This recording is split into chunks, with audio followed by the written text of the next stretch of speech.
Se reanuda la sesión. Señor secretario, informe, por favor. Sí, señor. De conformidad con lo dispuesto en la fracción 11ª del artículo 14 de la Ley Orgánica del Poder Judicial de la Federación, el señor ministro Luis María Aguilar Morales, presidente de la Suprema Corte de Justicia de la Nación y del Consejo de la Judicatura Federal, dirigirá un mensaje con motivo del informe de labores del Poder Judicial de la Federación correspondiente al año 2018. Con su venia, señor presidente, señores legisladores.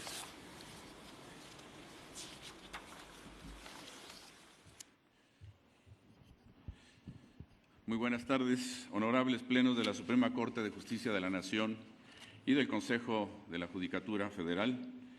magistradas y magistrados de la Sala Superior del Tribunal Electoral del Poder Judicial de la Federación,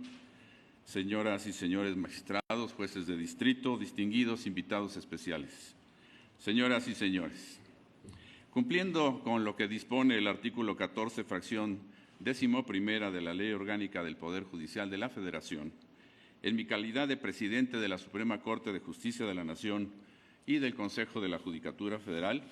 rindo hoy informe de labores correspondiente al cuarto y último año de mi gestión.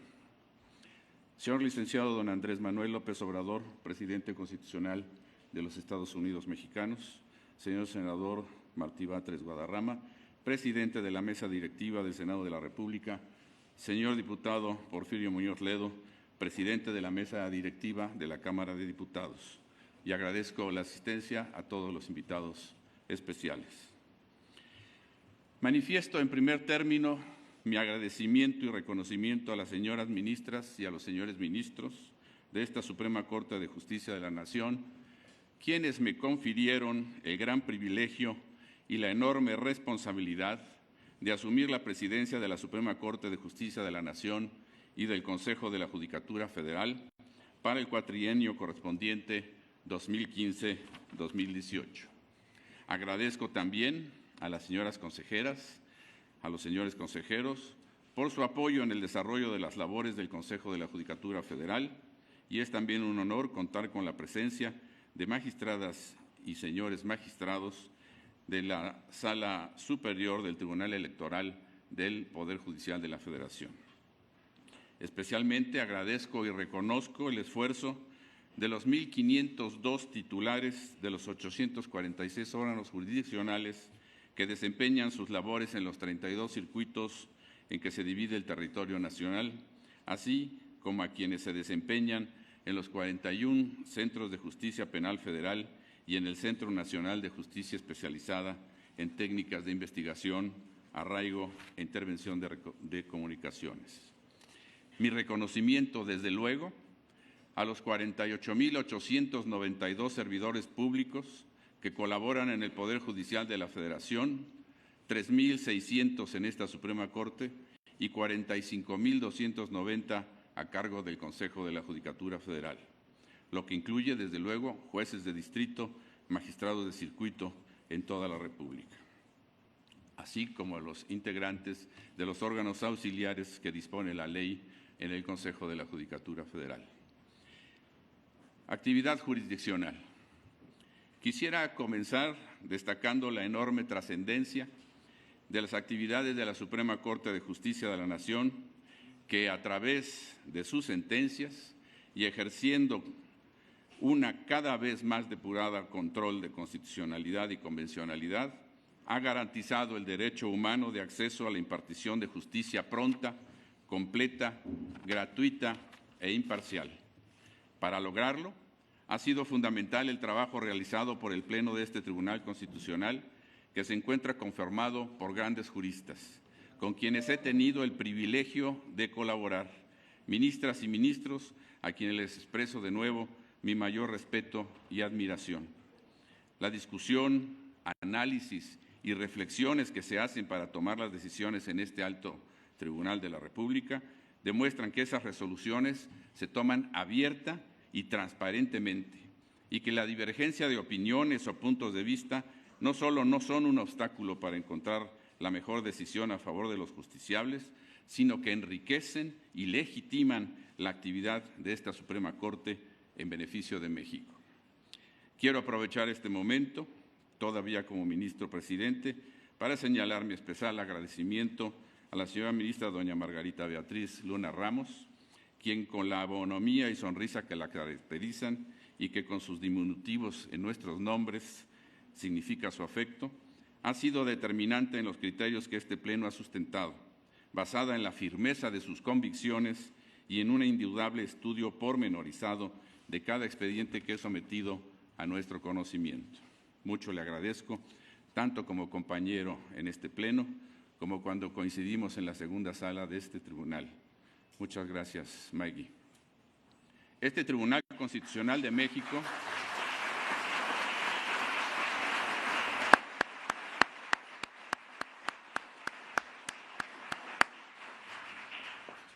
Este Tribunal Constitucional de México hace frente con responsabilidad y profesionalismo a los retos que implica el alto número de asuntos que son puestos a su conocimiento.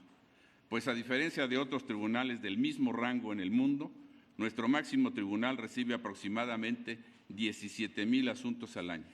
que una vez analizados en su procedencia, lo llevan a resolver,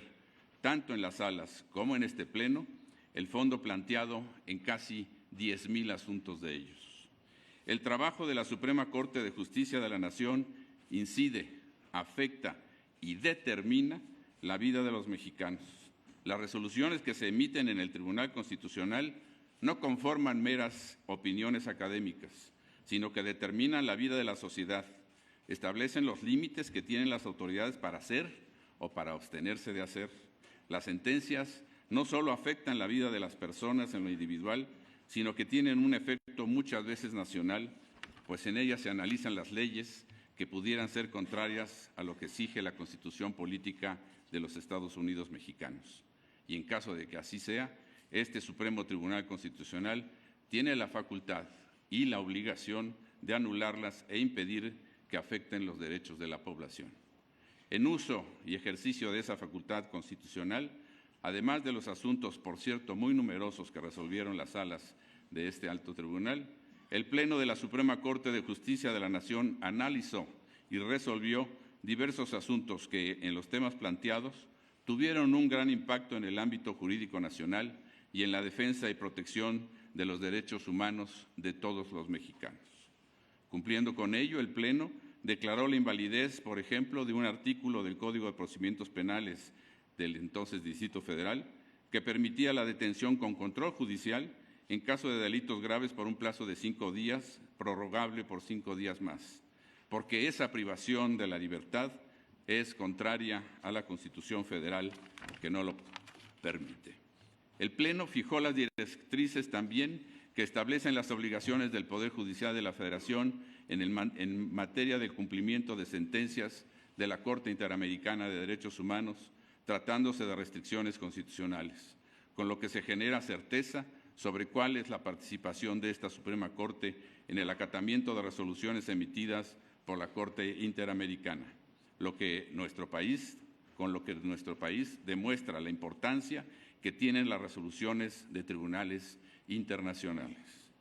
Otra importante decisión del Pleno que realmente afecta favorablemente la vida de los ciudadanos son aquellas tales como las que se invalidó el cobro de derechos del primer registro de nacimiento, así como la multa correspondiente, por el simple hecho de que no se hubiese hecho en tiempo, pues consideró este Pleno que ello vulnera el derecho a la gratuidad en la expedición de la primera acta de nacimiento, como exige el artículo 4 de nuestra Constitución.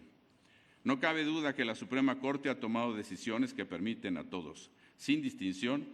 el goce de los derechos humanos que reconoce nuestra Constitución.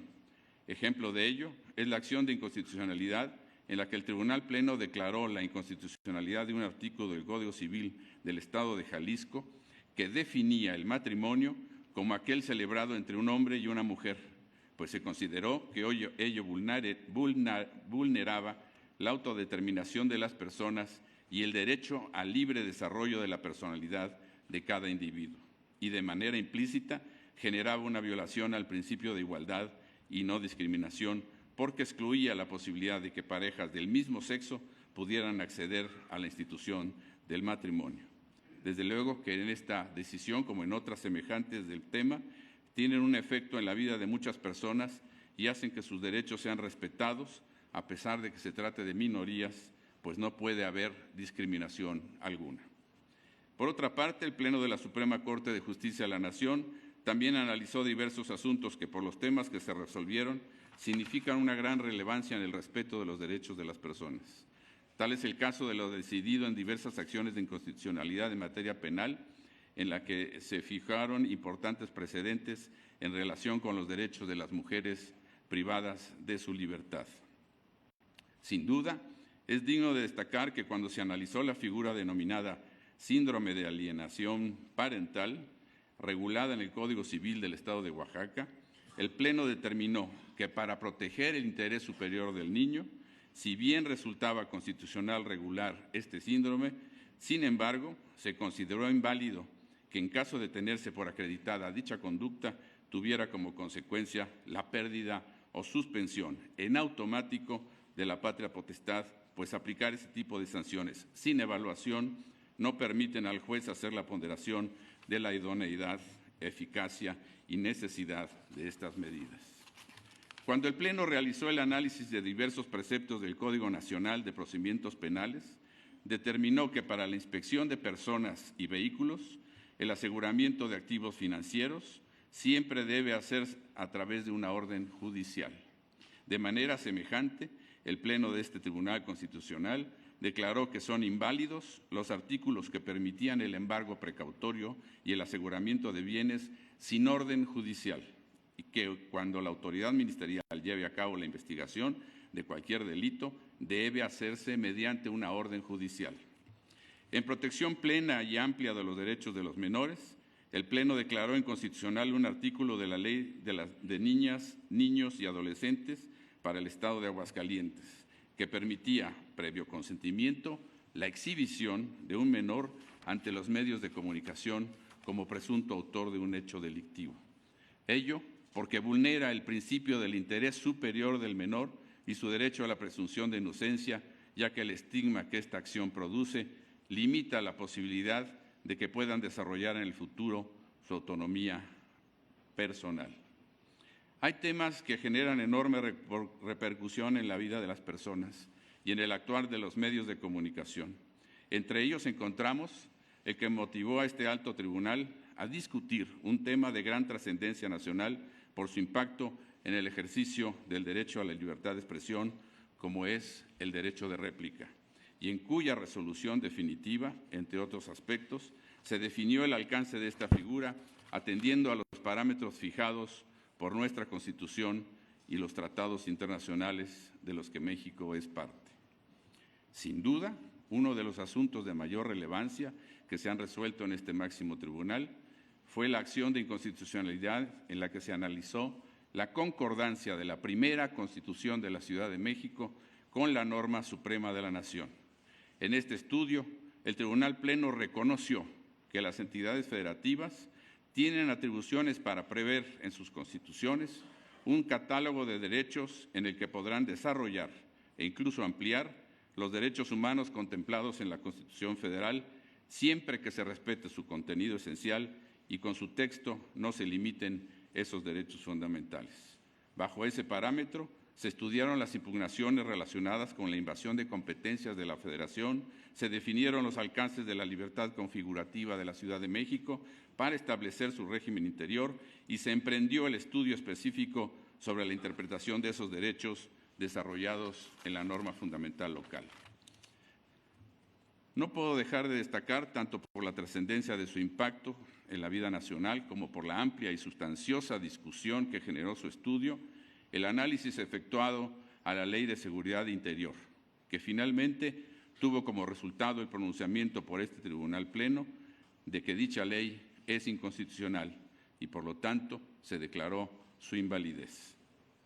Tampoco puedo omitir, por su relevancia en la vida social y democrática del país, los criterios emitidos por el Tribunal Pleno en diversas acciones de inconstitucionalidad en las que se combatió la validez de normas electorales de otros tantos estados de la República. En esas acciones de inconstitucionalidad se establecieron criterios importantes y definitorios sobre la sub- y sobre representación, sobre los requisitos relativos a la selección y registro de candidatos independientes el relativo a las facultades de autoridades electorales locales, a los delitos electorales, al financiamiento de partidos políticos y candidatos independientes, entre otros temas. Con estas definiciones, la Suprema Corte de Justicia de la Nación se da un régimen cierto y confiable para la celebración de procesos electorales en las entidades federativas, lo cual es fundamental para la vida democrática de nuestra sociedad.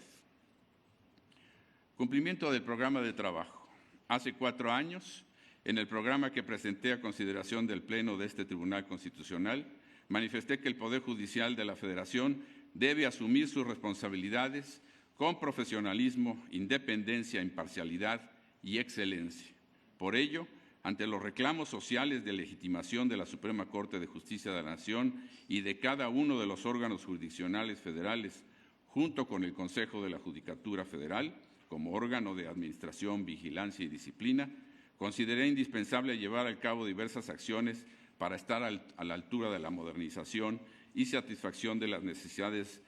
que este pueblo de México merece y exige.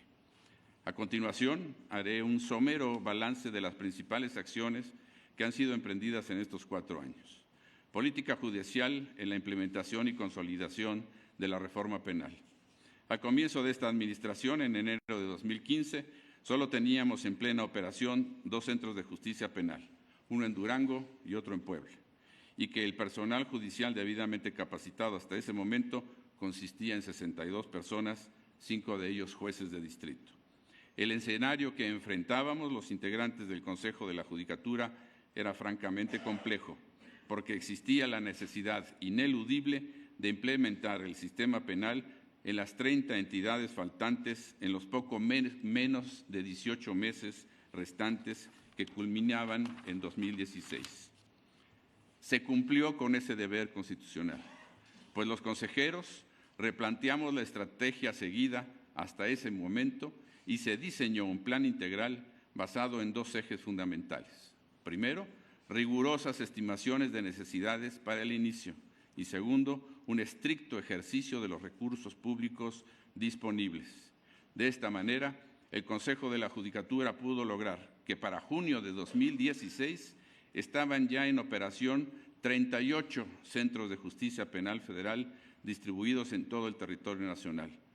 con lo que había al menos uno en cada entidad federativa e incluso uno en el archipiélago de las Islas Marías, con modernos esquemas de operación en la que el juez administra justicia de manera oral, frente a las partes y de cara a la sociedad. Para garantizar que dicho servicio sea de calidad, se emprendió una cruzada de capacitación sin precedentes, dirigido a las personas que aspiraban a incorporarse a esta noble función mediante un esquema de selección por concurso de oposición. Los 220 jueces vencedores, producto de 13 concursos, debieron superar múltiples etapas de evaluación, coronadas por un examen oral y público frente a un jurado plural y profesional previamente determinado por la ley. Actualmente contamos con 42 centros de justicia penal federal atendidos por 1,368 servidores públicos, de los cuales 156 son jueces de distrito especializado. Y se cuenta con un sistema de gestión automatizada que distribuye la actividad entre los jueces de manera aleatoria y es de observancia obligatoria, con lo que se evita que cualquiera pueda, digamos, orientar un asunto a determinado juez. Gracias a todo ello, podemos dar cuenta a ustedes que desde el inicio de sus operaciones, los centros de justicia penal federal han tramitado 91,783 asuntos. Se han registrado 52,474 personas imputadas y se han celebrado 109,110 audiencias con una duración promedio de 53 minutos por audiencia. Es posible identificar que el ingreso de causas penales fluctúa entre 1,280 y 1,750 causas mensuales. Hoy, ninguno de los medios de terminación, empezando por el juicio, supera en promedio un año de duración.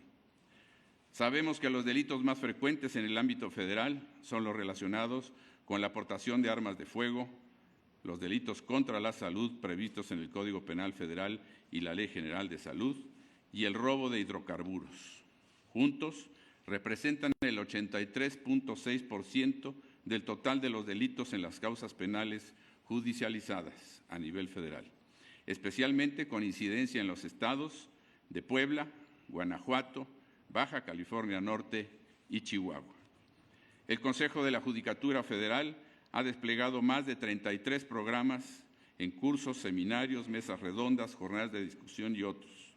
y de entre ellos destacan los congresos que se han realizado desde 2015 a la fecha,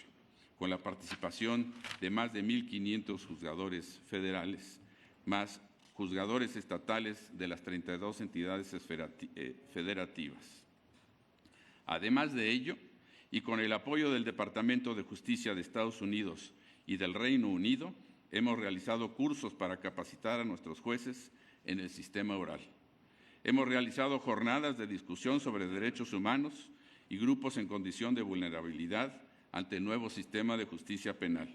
con una asistencia de más de 15.600 personas, en ellas juzgadores federales y locales, defensores públicos, académicos e integrantes de la sociedad han diseccionado las oportunidades, pero especialmente los retos del nuevo sistema respecto de las personas indígenas, migrantes, adolescentes, reclusos y en condición de pobreza. Debo destacar que el sistema penal vigente requiere de la participación no solo de jueces, sino de todos los que integran dicho sistema, como es la policía, las Fuerzas Armadas, el Ministerio Público, los peritos y los auxiliares de la justicia, por lo que realizamos un programa de difusión de criterios dirigido al personal de la Secretaría de la Defensa Nacional y de la Secretaría de Marina. Estos esfuerzos de difusión se complementan con el nuevo sistema de consulta jurisprudencial del nuevo sistema de justicia penal. En materia de rendición de cuentas, se remitieron al Honorable Congreso de la Unión 4 informes semestrales sobre los avances en la operación disponibles en el micrositio del nuevo sistema de justicia penal en la página de la Suprema Corte de Justicia de la Nación. Hoy es posible afirmar que las bases construidas son sólidas y que la oferta de justicia penal federal de calidad por parte de la Judicatura Federal está garantizada. Sin embargo, con la misma claridad es necesario advertir que deben conservarse los esfuerzos que den garantía de solidez a largo plazo.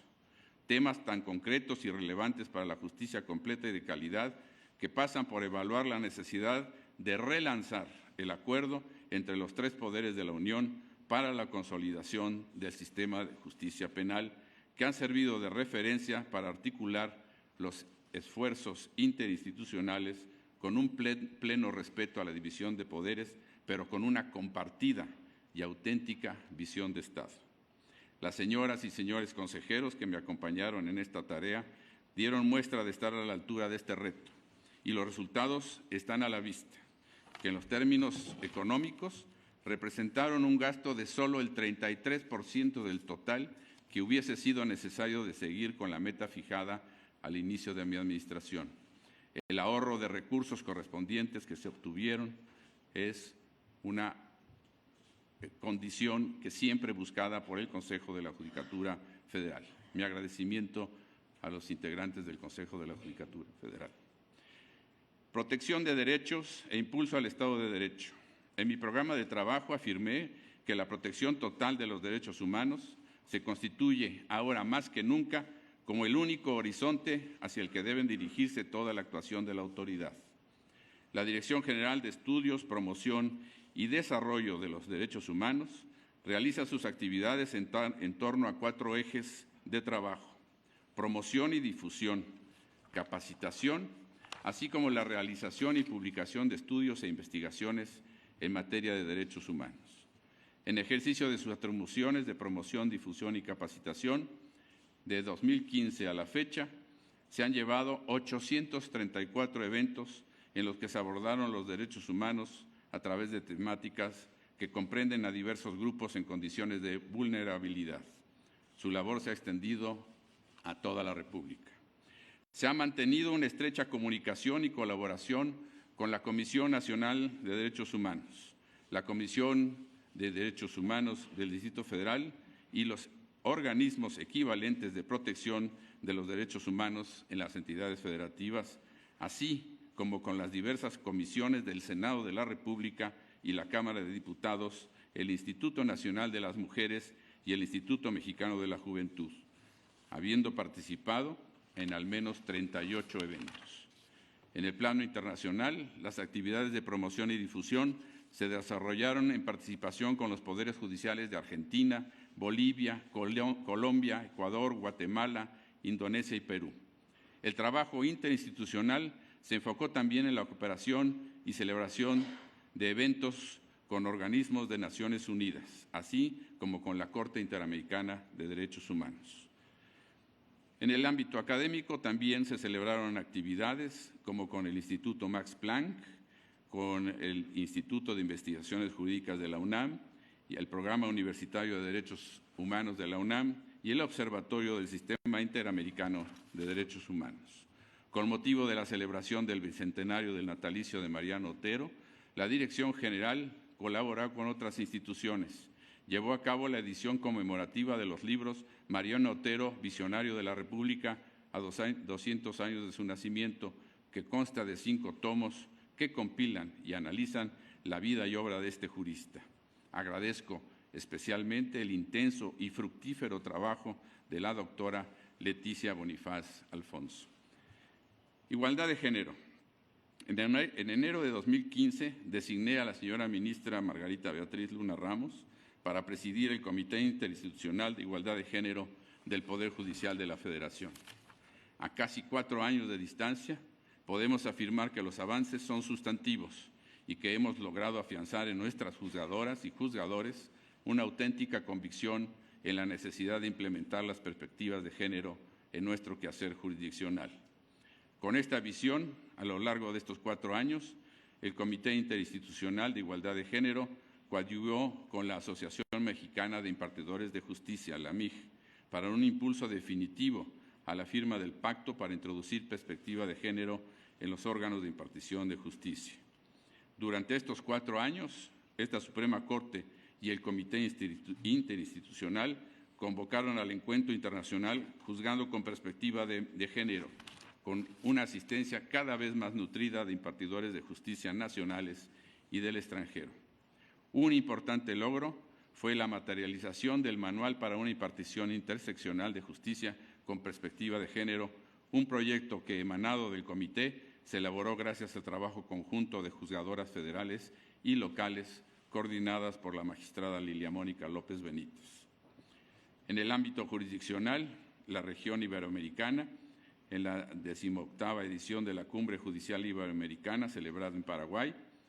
la ministra Beatriz Luna Ramos fue electa integrante de esta Comisión de Género y Acceso a la Justicia, con lo que representó a México en esta fundamental tarea. En la actualidad, la presidencia de la Comisión de Género y Acceso a la Justicia de la Cumbre Judicial Iberoamericana recae de nueva cuenta en nuestro país, ostentando la presidencia la señora doña Norma Lucía Piña Hernández. Un importante logro en este periodo fue la creación de una red de juzgadores de los fueros federales y locales adheridos al capítulo México de la Asociación Internacional de Mujeres Jueces. Durante este periodo tuve el honor de ser designado por esta asociación internacional como el miembro honorario número 1. También me uní con entusiasmo a los compromisos de la organización denominada He4She, un movimiento de ONU Mujeres creado en pro de la igualdad de género y el empoderamiento de las mujeres. En cumplimiento a los compromisos internacionales derivados por parte del Estado mexicano en la Convención sobre la Eliminación de todas formas de discriminación contra la mujer, en julio de este año la ministra Luna Ramos encabezó la delegación por parte del Poder Judicial de la Federación y compareció ante el Comité de Expertas de la CEDAW. Apoyo a jóvenes estudiantes de Derecho. Para el Poder Judicial de la Federación, los jóvenes siempre han sido muy importantes, porque representan el presente y futuro de la judicatura, en especial los estudiantes de Derecho y carreras afines. Para ellos hemos diseñado el programa de prácticas judiciales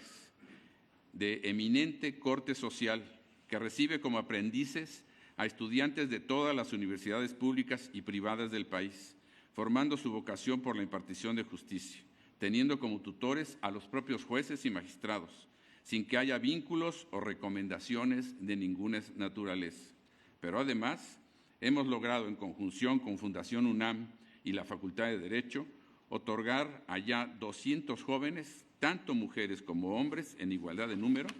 una beca que les permita continuar con sus estudios sin que tengan que abandonarlos por limitaciones económicas, ya que se les da una cantidad mensual aproximada de 2.400 pesos y se les privilegia con cursos reforzados a cambio de que mantengan un elevado promedio en sus calificaciones, que es de 90. Agradezco a todos los integrantes de Fundación UNAM, a su directora ejecutiva, doña Araceli Rodríguez de Fernández, y al director de la Facultad de Derecho de la UNAM, don Raúl Contreras, su apoyo incondicional para alcanzar la meta. Grupos vulnerables. En este ámbito quiero destacar los resultados del Programa Integral de Inclusión Laboral para Personas con Discapacidad. En concordancia con las políticas trazadas en mi programa de trabajo, referidas a la inclusión de grupos en situaciones de vulnerabilidad y para cuya concreción se estableció como una de las principales acciones, se crearon plazas que exclusivamente deben ser ocupadas por personas con alguna discapacidad, la que sea, lo cual ha permitido ya, hasta ahora que está iniciando, 17 personas con esa condición,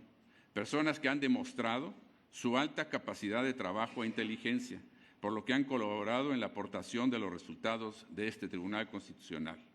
No puedo sino reconocer su trabajo y agradecer su interés por laborar en este alto tribunal.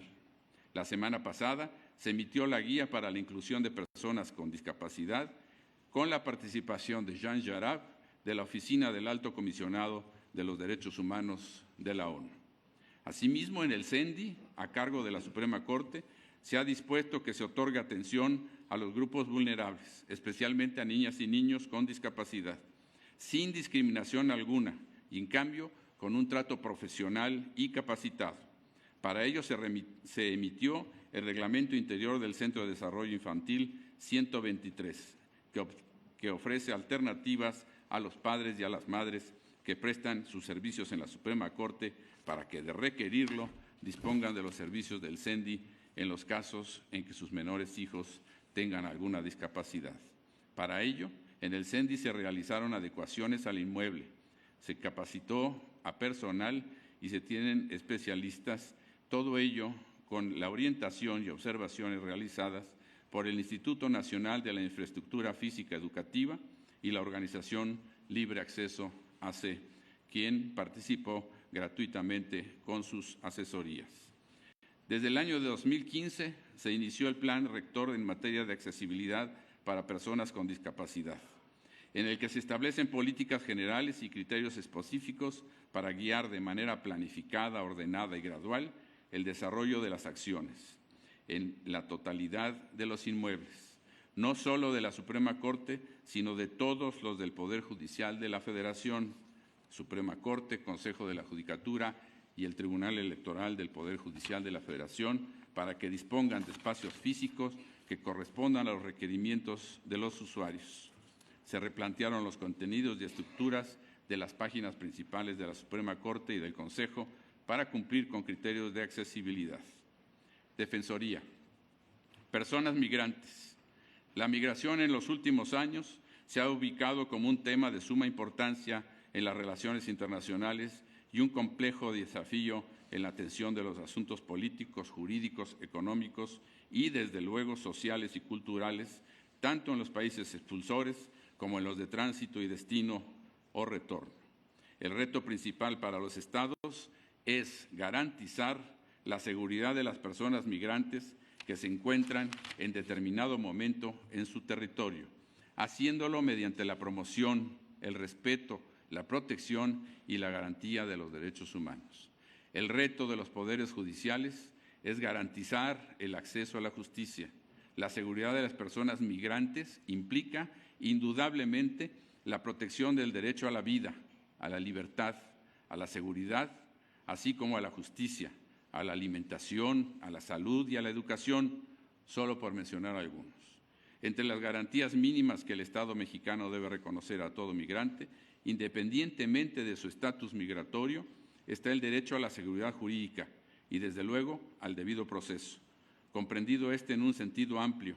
abarcando tanto las esferas judiciales y aún las administrativas en todas las ramas del derecho. Y, finalmente, a derribar las barreras que impiden a los migrantes participar en la construcción de un mundo menos igual y más injusto. La Suprema Corte de Justicia de la Nación ha establecido que las decisiones particulares y las medidas de autoridades administrativas en esferas como la inmigración, el acceso a la nacionalidad y el asilo deben evaluarse y estar guiadas por el interés superior del niño. En este contexto, es importante destacar que la migración es una característica inherente de la especie humana, lo que implica un fenómeno migratorio que se mantendrá e incluso incrementará en las próximas décadas. Ante esto, es necesario reforzar el entendimiento sustentado en los estándares internacionales en materia de derechos humanos. Para apoyar a los connacionales que son repatriados desde la frontera norte con los Estados Unidos, desde hace 2 años se establecieron grupos especiales de defensores públicos federales que aconsejan y orientan a quienes se reincorporan al territorio nacional. Personas y comunidades indígenas. Debe destacarse que históricamente las personas y pueblos indígenas han sido víctimas de procesos de marginación y exclusión social, lo que en la mayor parte de las ocasiones ha redundado en condenas injustas o excesivas, así como en el quebranto de las instituciones propias de los pueblos. Por ello, sensibles ante esta problemática y adecuándose a los paradigmas derivados de la reforma constitucional en materia de derechos humanos, los tribunales federales de nuestro país han pronunciado múltiples resoluciones, al menos 283, en el sentido de conceder el amparo para que las autoridades correspondientes llamen a los quejosos, siempre asistidos por un traductor en su lengua originaria, tomando en cuenta sus usos y costumbres. Además del defensor, se instituyó la figura del intérprete para que pueda tutelar debidamente sus derechos con su cultura y su lengua. Transparencia y acceso a la información. El acceso a la información como derecho fundamental, reconocido en el artículo 6 de nuestra Constitución, es vital para el fortalecimiento de nuestra democracia y el acceso a la justicia, así como a la construcción de una justicia abierta en nuestro país. Es una convicción de este alto tribunal que la construcción de instituciones más transparentes coadyuva en el fortalecimiento de su legitimidad y que esta debe ser un compromiso de todos los poderes del Estado. Desde 2015 se han realizado diversas adecuaciones normativas con la que se creó la Unidad General de Transparencia y Sistematización Judicial como un área adscrita directamente a la Presidencia de la Corte. Se alinearon estructuras administrativas y se introdujo en la instalación del Comité de Transparencia y Evaluación especializado de ministros. Durante 2017 se cumplió el plazo para publicar la información relacionada con las obligaciones de transparencia, cuyo cumplimiento fue verificado por el INAI, arrojando un resultado por arriba del 90%. Destacan las guías de acceso a la información de lenguas indígenas y en sistema braille, que orientan sobre la forma de ejercer sus derechos fundamentales. Durante este periodo, la Suprema Corte definió acciones y políticas para brindar mayor información a todas las personas y lograr un mayor acceso a la justicia, con lo que se dio respuesta a más de 150,000 solicitudes de acceso a la información que solo tuvieron un porcentaje de inconformidad del 0.12%. En el ámbito del Consejo de la Judicatura Federal, en materia de acceso a la información, en 4 años se incrementó el número de solicitudes en un 80%, al pasar de 2014, con 5,568, a poco más de 10,000 en noviembre de 2018, de las cuales solo el 1.81% fueron impugnadas ante el INAI. Por ello, las decisiones tomadas en el marco de una mejora continua de los instrumentos de transparencia y rendición de cuentas han dado frutos. En estrecha relación con nuestro compromiso con la transparencia y acceso a la información, Quiero destacar la labor del canal judicial, que se ha ido consolidando como una opción televisiva para el público en general, que lo sintoniza mediante los distintos sistemas de televisión en la República Mexicana y a través de Internet.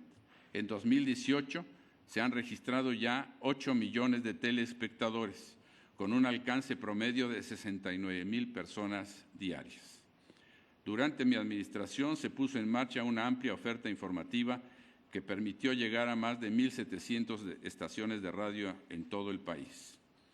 Todo ello en un esquema de austeridad que implica básicamente que no se contratará empresa o persona externa, sino que se logrará mediante el uso de los recursos materiales y humanos propios, con el objeto de generar cercanía con la sociedad y poner al alcance de todos el quehacer del máximo tribunal del país.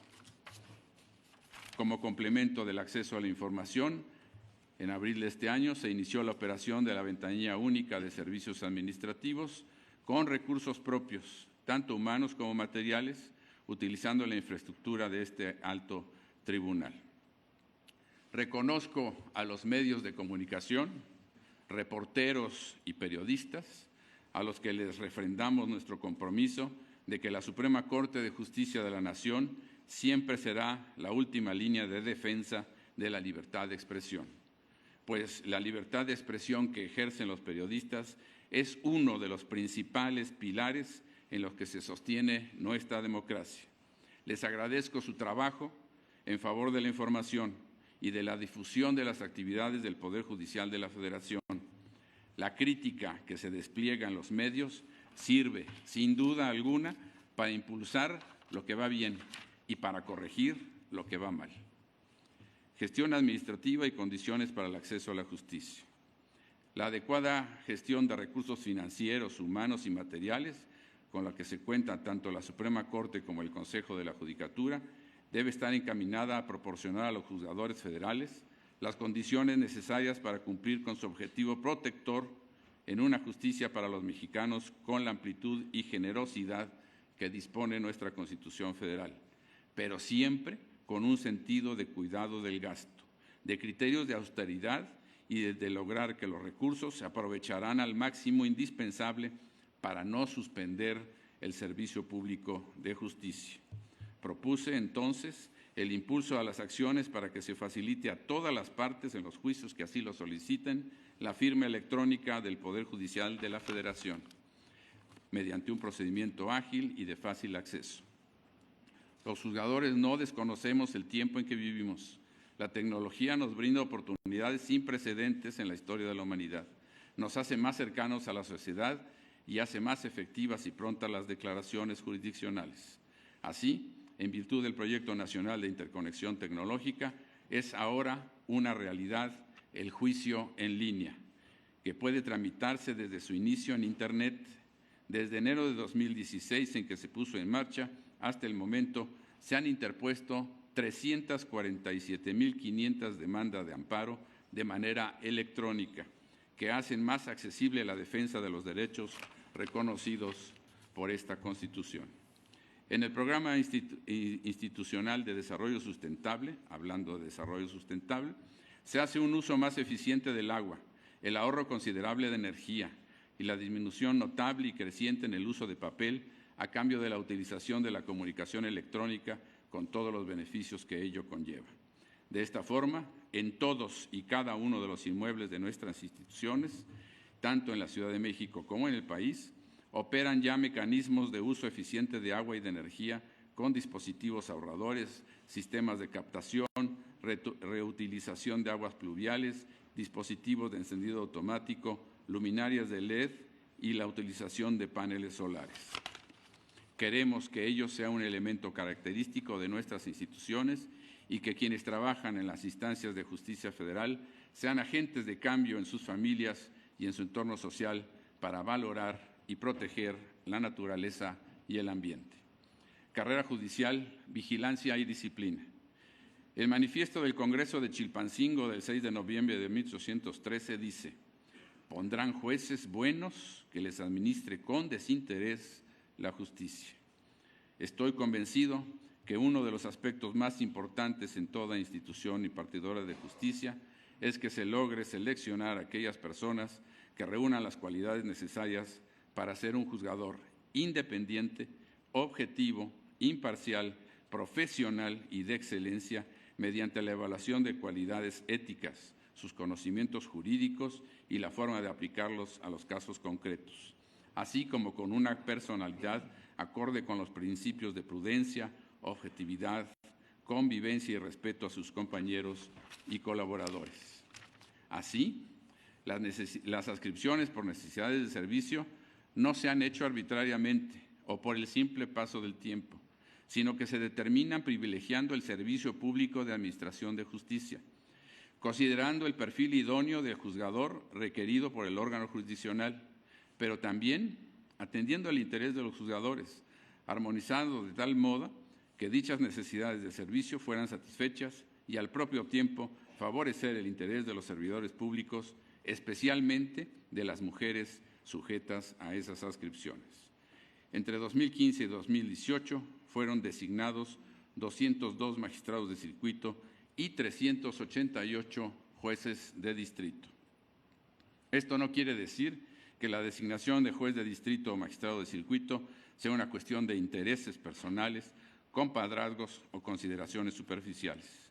Llegar a ser designado juez o magistrado es una tarea profesional y cuidadosa que se logra en el Consejo de la Judicatura Federal mediante rigurosos exámenes de oposición, en los que durante 3 etapas los aspirantes deben demostrar sus capacidades y conocimientos del derecho, así como su capacidad de análisis y criterio jurídico para que realmente los califiquen como aptos para impartir la justicia federal. Si en un momento determinado hubo alguna desviación en alguno de estos procedimientos, inmediatamente que fue detectada, se tomaron medidas estrictas y contundentes, así como el inicio de procedimientos de investigación y de responsabilidad para sancionar a los malos servidores, a más de separarlos de sus cargos cuanto antes. De esto se ha informado a los plenos de la Suprema Corte y del Consejo de la Judicatura Federal, pero sin que ese evento aislado pueda considerarse como una problemática general en el sistema de selección de juzgadores. Es más, ese concurso ya no produjo resultado alguno porque el Consejo de la Judicatura Federal lo canceló de inmediato. Por ello, podemos decir sin titubeos que el Consejo de la Judicatura cumplió con el mandato constitucional de brindar a la población justiciable el servicio público de administración de justicia de calidad. En materia de responsabilidades administrativas, una de las tareas fundamentales que tiene el Consejo es la de garantizar que la actuación de los servidores públicos se apegue a los principios de excelencia, profesionalismo y objetividad.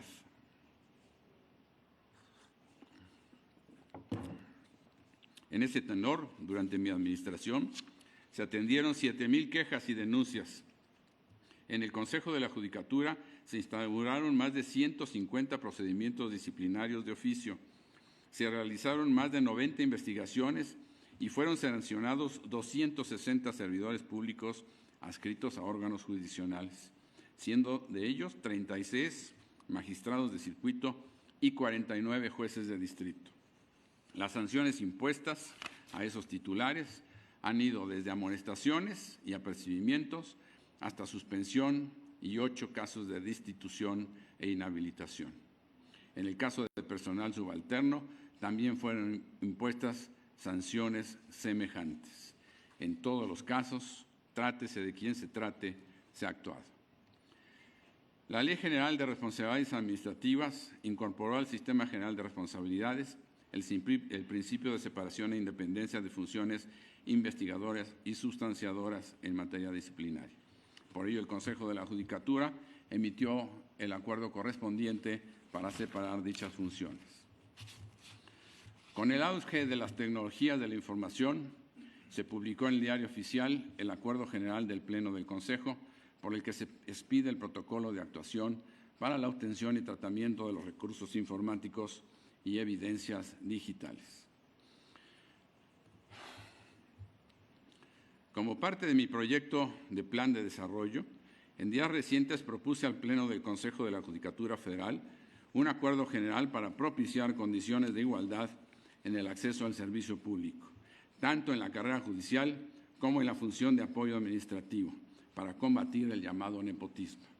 Entre los aspectos relevantes destaca la creación de un registro público de méritos de los servidores públicos que será de libre consulta por la sociedad.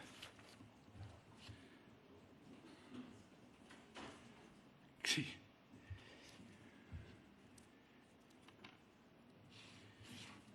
La impartición de justicia debe ser una práctica cotidiana de virtudes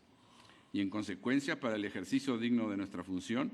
lo primero a defender es nuestra independencia real y absoluta. Solo así desempeñaremos adecuadamente la elevada responsabilidad de cumplir y hacer cumplir la Constitución. Les pido unos minutos para sentarme un momento, por favor.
Siéntate y que te acerquen al micrófono.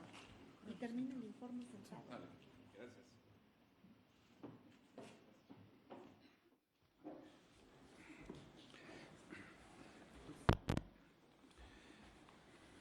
La impartición de justicia, decía yo, debe ser una práctica cotidiana de virtudes y, en consecuencia, para el ejercicio digno de nuestra profesión, lo primero a defender es nuestra independencia real y absoluta. Solo así desempeñaremos adecuadamente la elevada responsabilidad de cumplir y hacer cumplir la Constitución. Mi convicción es que si un juez no goza de condiciones de independencia, deja de ser juez para convertirse en mandatario de alguien. Concomitantemente, no puede tolerarse el menor acto de corrupción y debe ser combatido con la máxima severidad establecida en la ley.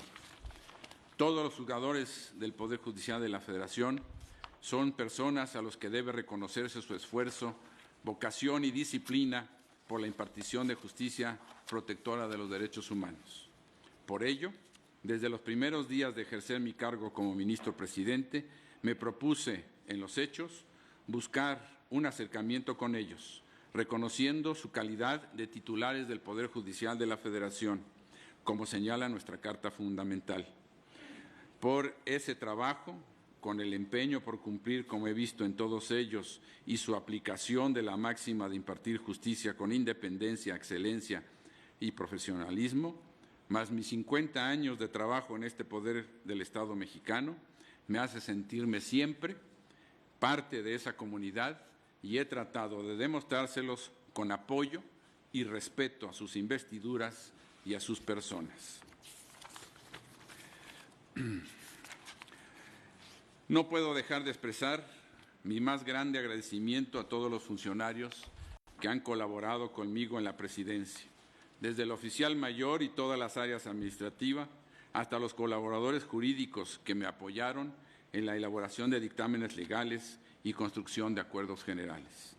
Tarea en la que me vi apoyado por quienes en estos 4 años me acompañaron en el Comité de Gobierno y Administración de esta Suprema Corte de Justicia de la Nación, como han sido los señores ministros don Fernando Franco y González Salas, don Jorge Mario Pardo Rebolledo, don Alberto Pérez Dayán y don Alfredo Gutiérrez Ortiz Mena. Y debo destacar la labor incansable del personal operativo encargado del mantenimiento de los inmuebles, seguridad y acceso. Mi experiencia ha sido encontrar en ellos un fundamental apoyo a las labores sustantivas de los ministros, magistrados y jueces. Son personas leales, esforzadas y muy trabajadoras. Quiero enfatizar y agradecer a las señoras ministras y a los señores ministros, mis compañeros y amigos todos, su buen trato, su indudable disposición para encontrar juntos y unidos el mejor camino para el óptimo funcionamiento de esta Suprema Corte, pero sobre todo agradezco su apoyo y su actitud respetuosa hacia el cargo que tuvieron a bien confiarme hace ya casi 4 años. De nuevo, muchas gracias, señores ministros. Su presencia, señor presidente de la República, en este Tribunal Constitucional, al igual que la presencia de los que integramos esta Suprema Corte en su toma de protesta, es expresión de la normalidad democrática con la que estamos obligados a conducirnos quienes representamos a las instituciones del Estado mexicano. Instituciones revestidas de las facultades y competencias que les asigna la norma fundamental, que fue el ideal de los héroes que construyeron esta patria. Tenemos claro que como garante del orden constitucional, al Poder Judicial de la Federación le corresponde aportar elementos que permitan a la sociedad participar activamente en el proceso de construcción de la cultura jurídica en torno a la propia norma fundamental y a los principios que ella establece. Con lo que sin duda se refuerza la finalidad última de la Judicatura Federal, que no puede ser de otra manera que otorgar la protección más amplia a las personas y la salvaguarda de sus derechos. Este recinto honra el legado de don Benito Pablo Juárez García, ministro y presidente de este alto tribunal. Esos valores universales guían nuestra actuación, no se olvide. Entre muchas coincidencias, una de las más importantes que tenemos con usted, señor presidente, es la máxima del Benemérito de las Américas que rige la vida de una democracia constitucional y que dijo: nada por la fuerza, todo por la razón y por el derecho. La Constitución es la hoja de ruta de la nación, el pacto duradero de nuestra vida institucional y el soporte de la convivencia social. Y como norma suprema, a ella debe ajustarse y someterse todo acto que se genere dentro de su ámbito de aplicación. De igual forma, es necesario ratificar día con día nuestra convicción para que, al amparo de la supremacía constitucional, consolidemos el país de justicia y libertad que el pueblo exige y merece. En estos momentos en los que el país se plantea construir los caminos para la paz, la equidad y la prosperidad, es preciso destacar que esas condiciones son, como lo ha dicho usted, señor presidente, frutos de la justicia. Por lo tanto, es menester fortalecer a las instituciones que imparten justicia. Lo que mantiene la regularidad de la República es el derecho y el respeto. Quienes integramos al Poder Judicial de la Federación no somos ajenos a la demanda ciudadana de un mejor servicio público, más eficiente, pero sobre todo honesto y transparente. Un México en el que cada uno de los servidores públicos de los órganos jurisdiccionales, áreas administrativas y órganos auxiliares de todos los poderes judiciales del país y en general de todos los que imparten justicia, cumplan con la tarea pública encargada de manera eficiente, con conocimiento técnico y con responsabilidad social para garantizar la convivencia pacífica. Un México en el que cada uno de los juzgadores de la República, tanto del fuero federal, del fuero estatal y de los tribunales administrativos de la Federación o local, estrechamente unidos y en comunicación permanente, prestemos a nuestro pueblo el mejor servicio que requiere y exige. Nuestra Constitución Federal, en su artículo 17, señala: las leyes federales y locales establecerán los medios necesarios para que se garantice la independencia de los tribunales y la plena ejecución de sus resoluciones. El Consejo de Derechos Humanos de la Asamblea General de Naciones Unidas afirma: la independencia del Poder Judicial es un componente esencial del derecho a un juicio imparcial y el Estado de Derecho. El requisito de la independencia e imparcialidad de los jueces, dice este Consejo de Derechos Humanos, no es una prerrogativa ni un privilegio que se les reconozca en su propio beneficio, sino que se justifica por la necesidad de que puedan ejercer su función de guardianes del Estado de Derecho y de los derechos humanos y las libertades fundamentales de las personas. Hasta aquí la cita. La independencia del Poder Judicial debería ser considerada por todos los ciudadanos como una garantía de verdad, libertad y respeto de los derechos humanos. Esta cualidad es un corolario del principio democrático de la separación de poderes, en virtud de los cuales los poderes ejecutivo, legislativo y judicial constituyen tres ramas separadas e independientes del Estado. El Poder Judicial de la Federación es uno de los tres poderes de la Unión y, por tanto, reconocemos que somos parte del entramado del Estado mexicano y que debemos estar articulados y en armonía y concordancia con los otros poderes, el Ejecutivo y el Legislativo. Reconocemos también que todos estamos destinados y obligados a servir a México y que, como ofrecemos ahora y siempre, si lo hacemos juntos, resultará en beneficio del pueblo de México, el único depositario originario de la soberanía nacional. Somos uno de los poderes de la Unión que, como los demás, se instituye para beneficio del pueblo. Queremos trabajar en conjunto por un México mejor, resolviendo las controversias conforme a las leyes que expide el Congreso de la Unión, acordes con la Constitución, protegiendo los derechos de todos. Queremos, en fin, como todo buen mexicano quiere, lograr, en la medida de nuestras competencias, un país más fuerte, más democrático, más libre, sin corrupción y sin simulación, y con la justicia que corresponde como derecho inalienable al pueblo de nuestra nación. Esto no es un obstáculo para el desarrollo y la legítima transformación del país, sino la condición necesaria para alcanzar esos objetivos realmente. Hagamos realidad juntos, señor presidente, señores legisladores, el anhelo de los próceres constitucionalistas de nuestra patria para ser grandes, justos y respetados entre los demás pueblos de la tierra. Nada ni nadie sobre la Constitución. Muchas gracias.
Señor secretario,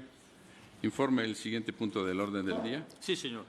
El señor ministro presidente Luis María Aguilar Morales realizará la declaratoria de clausura. Atentamente se invita a los presentes a ponerse de pie. Perdón.